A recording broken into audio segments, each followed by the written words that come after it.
آیا در مورد شروین چیزی میدونید؟ در این ویدیو میخوام شما رو با شروین آشنا کنم، پسری که با خواندن ترانه اعتراضی برای یکی از مشهورترین چهره‌های خیزش 1401 ایران تبدیل شد. پس تا آخر ویدیو همراه من باشید. شروین حاجی آقاپور در 10 فروردین 76 در بابلسر مازندران به دنیا اومد. شروین در یک خانواده 4 نفره به دنیا اومد و یک خواهر به نام کمند داره. او از 8 سالگی در کلاس‌های موسیقی مختلفی آموزش دیده و در نوازندگی گیتار تخصص بالایی داره و صدای دلنشین او از مهمترین خصوصیاتش میباشد. با شرکت در برنامه عصر جدید توانست خودش رو به عنوان یک خواننده مطرح کنه.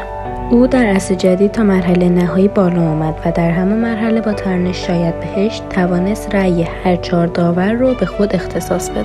شروین در 7 مهر 1401 به دلیل انتشار این موزیک ویدیو توسط مأمور امنیتی جمهوری اسلامی بازداشت شد و در 12 مهر با قید وثیقه آزاد شد. در 11 اسفند 1402 با انتشار عکس در اینستاگرام خود اعلام کرد که به اتهام تبلیغ علیه نظام به 8 سال حبس و بابت اتهام تحریک مردم به اغتشاشات به قصد برهم زدن امنیت کشور به 3 سال حبس محکوم شد. محمد اصفهانی خواننده موسیقی پاپ و سنتی در واکنش با این بازداشت در اینستاگرامش از شروین به عنوان یک دوست و هنرجوی خود در مسابقات عصر جدید یاد کرد و گفت شروین جوانی فوق‌العاده با استعداد و معصوم و خجالتی و با احساسیه و از خبر دستگیری او بسیار ناراحت شد. اسفندیار منفردزاده در گفتگو با رادیو فردا گفت شروین بهترین کار را انجام داد و این هوش بالا و شرف انسانی شروین بود که انفجار ایجاد کرد. شروین در سال 2023 برنده بهترین ترانه تاثیرگذار در تغییرات اجتماعی در 65 دولت جوایز گرمی شد.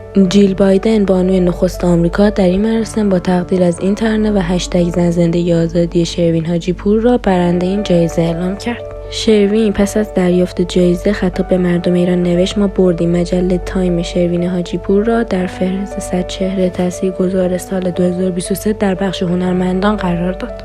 شروین 33 آهنگ، 3 آهنگ موسیقی متن، 4 نماهنگ، 48 آهنگ منتشر نشده و 3 آهنگ را به عنوان هنرمند برجسته منتشر کرد. امیدوارم از این ویدیو خوشتون اومده باشه. نظر خودتون رو در مورد موزیک برای با ما به اشتراک بگذارید.